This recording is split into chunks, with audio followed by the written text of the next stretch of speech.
En este último bloque, la entrevista con Camet Robótica, una empresa que utiliza la inteligencia artificial para el separado de la papa. Un producto muy de nuestra zona y cómo la inteligencia artificial se empieza a aplicar en diferentes sectores. Francisco, gracias por recibirnos esta mañana aquí en tu oficina en Camet Robótica. ¿Cómo estás? Muy bien, muy bien. Bueno, hemos tenido el gran gusto de, junto a vos, en la Semana de la Inteligencia Artificial, compartir un miércoles ahí en USIP y escuchar la experiencia tuya y de otros colegas que también en la industria están empezando a experimentar las virtudes, los beneficios que tiene aplicar la inteligencia artificial en sus producciones, en sus productos, en sus líneas de producción, en sus desarrollos. Y queríamos que nos cuentes, bueno, primero, ¿qué es Camet Robótica para aquellos que están viendo este programa y no conocen la empresa? Bien, primero, muchísimas gracias por este momento. Fue la primera vez mía también cuando fui a dar la charla ahí en la USIP, de conocer la USIP. Obviamente la conocía en general, pero ni siquiera somos socios, eso lo tenemos que arreglar ahora.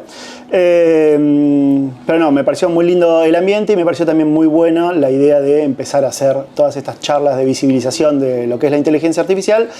No solo en general y porque es un tema que está en boga, sino porque hay muchísimas cosas que se están haciendo ahora acá en Mar del Plata y me parece que está bueno para contarlas. Nosotros en Camet Robótica empezamos a hacer maquinaria para pesaje y empaque de hortalizas pesadas. Y nada, empezamos en el 2020 a ver también una problemática, en ese caso en particular de las máquinas, de que había mucha gente en el proceso de seleccionar si era una papa o un cascote, si la papa estaba podrida o no, para que lleguen a nuestras máquinas. Entonces dijimos, esto se podría llegar a ver de automatizar y además para tener estadísticas en tiempo real, y ahí empezamos a meternos en el tema de inteligencia artificial, que en ese momento era muy naciente, era mucho más complejo que ahora hacer entrenar un modelo de inteligencia artificial. Lo hacíamos con fotos de nuestro celular y esas cosas. Y llegó el momento en que se pudo perfeccionar y poder tener buenas detecciones, no solo de diferenciar una papa de un cascote, sino poder ver si tenían brotes, el tamaño de cada una de las papas, muchos más detalles que de otra manera eran difíciles de tener, porque normalmente en todos esos procesos se tomaban muestreos, capaz de un camión de 30 toneladas, se tomaban 20 kilos y se veía cómo estaba el producto, lo cual no era realmente representativo. Y además tenías las estadísticas y fotos de cada una de las papas si querías. Entonces, bueno, era muchísima información, muy bueno. Empezamos con ese proceso, hace unos años empezamos a hacer la producción y fabricación de unas máquinas holandesas, que son unas paletizadoras automáticas. Como estaba complicado el tema de importación, había unos clientes acá, unos molinos harineros que querían esas máquinas y no las podían importar, y nosotros teníamos contacto con esta empresa de Holanda, les ofrecimos fabricarlas acá, nos dijeron que sí, así que ahora tenemos un convenio con ellos y fabricamos para toda América Latina paletizadoras automáticas de la marca Verbruggen. Y tratando también un poco de esto, nosotros nos dedicamos más a la parte metalmecánica de construcción y a la parte de desarrollo de software, y lo tratamos de mezclar en procesos, para automatizar procesos.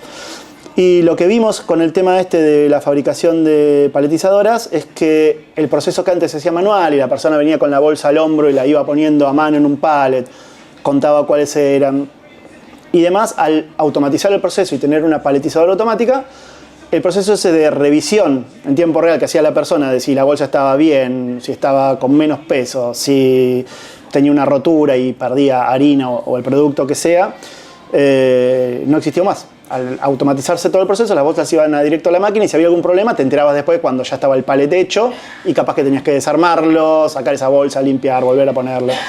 Entonces ahí, hablando con este cliente en particular, se le ofreció la opción de poner un sistema de visión artificial para poder automatizar ese proceso, que de otra manera tenían a una persona en la cinta todo el día, las 9 horas, así, mirando las bolsas que pasaban. Pero, independientemente de eso, lo otro que ganabas era tener las estadísticas, productividad de cada una de las máquinas, porque veías a qué velocidad pasaban las bolsas, si en algún momento separábamos, che, estos 15 minutos, ¿por qué se paró la máquina? Podías ver la parte de servicio y de productividad de cada una de las líneas, y además ver si estaba la fecha de vencimiento, el número de lote, muchos otros datos que podías empezar a controlar por si otra parte del proceso fallaba. Entonces empezamos a hacer eso con otra empresa acá de Mar del Plata, empezamos a usar sistemas de visión artificial para ver la línea en la producción de productos congelados. Entonces empezamos a ver que había muchísima potencialidad en ese nicho de tratar de convertir a muchas empresas de acá, nosotros empezamos en la ciudad, a tratar de llegar a esta industria 4.0 o 5.0 ahora, en cuanto a poder tener datos y accionar con esos datos, pero sin tener que interferir mecánicamente en las máquinas, ni ponerle sensores. Muchas Claro. veces en la línea de producción acá tenemos varias máquinas distintas, algunas que son totalmente mecánicas. Entonces era difícil cómo empezar a automatizar eso y tomar datos para tomar mejores decisiones. Con inteligencia artificial, con visión artificial en particular, podés tomar todos los datos sin tocar las máquinas, viendo la línea desde afuera. En un proceso que estamos haciendo, estamos poniendo una cámara afuera para ver toda la línea y ver cuándo se para la línea, que lo podemos ver con las cámaras que tenemos en la salida, ver cuándo una persona de mantenimiento llega, porque tiene un overall distinto, entonces al verlo con la cámara puedes decir, vino la persona, en qué lugar se quedó parado, cuánto tiempo, entonces sabes qué parte se rompió, cuánto tiempo tardó en repararlo, cuándo la línea volvió a funcionar. Entonces un millón de detalles y de datos que se pueden tomar que antes era casi imposible. Veo con esto que me vas comentando y digamos desde el punto de vista simple del observador, ¿no? La diversidad que tiene nuestro cordón frutihortícola, nuestro cordón productivo frutihortícola, la complejidad que tiene, porque uno ve en la verdulería el cajoncito con 10 kilos o 5 kilos, pero son toneladas y toneladas de alimentos que se generan todos los días, y ese control con esto que vos proponés de la visión artificial, la verdad es que para hacerlo con personas es bastante más lento y bastante más problemático, porque la persona por ahí un día falta a trabajar, tiene una necesidad por alguna razón, por otra, y no se puede interrumpir el proceso.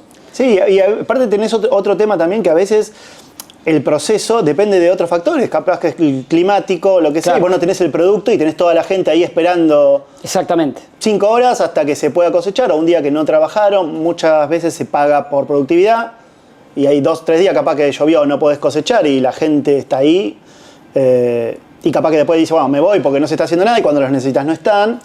Hay muchas cosas en todo este proceso, más que nada en todos los productos que son a cielo abierto, que dependen de la naturaleza, que tienen mucha variabilidad y a veces eso también complica. Hay procesos todavía muy artesanales en la industria. Por ejemplo, hay empresas de la industria alfajorera que todavía están haciendo cosas manualmente, ¿no? Evidentemente porque el producto final funciona si está hecho así, manualmente. Tiene un mercado, tiene un nicho, tiene un cliente.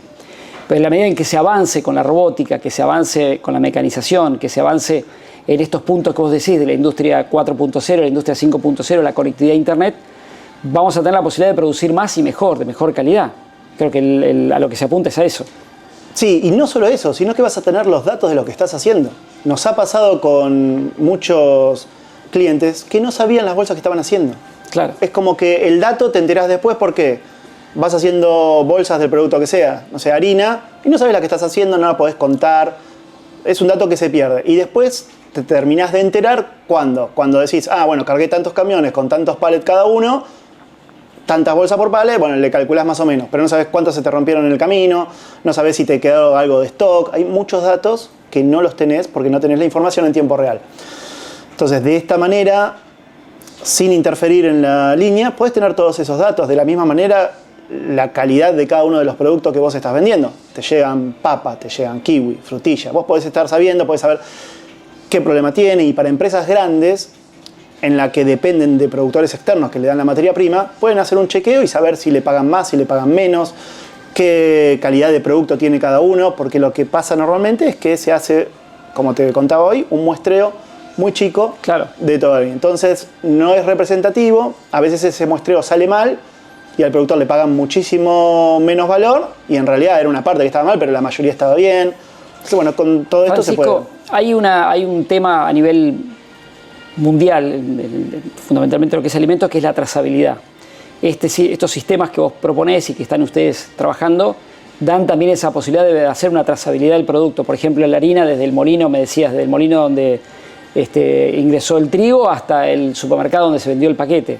Eso me parece que es también un valor agregado importante. Es que eso es lo que empezamos a ver ahora en estos casos que estuvimos trabajando, es que a veces tenían 2 o 3 embolsadoras distintas y de cada una salía de un silo distinto de harina. ¿Y qué pasa? Después todas las bolsas iban a la misma cinta y iban a la paletizadora. Entonces a veces se pierde en ese caso la trazabilidad porque no sabes de qué molino vino cada una. Con los sistemas de visión artificial nosotros hacemos una cámara de arriba y vas viendo cuál es cada una. Tenemos un sistema en el que podés ver si viene de una embolsadora, sale por ejemplo color rojo, la otra amarilla, le vas siguiendo el track hasta que llega a la máquina.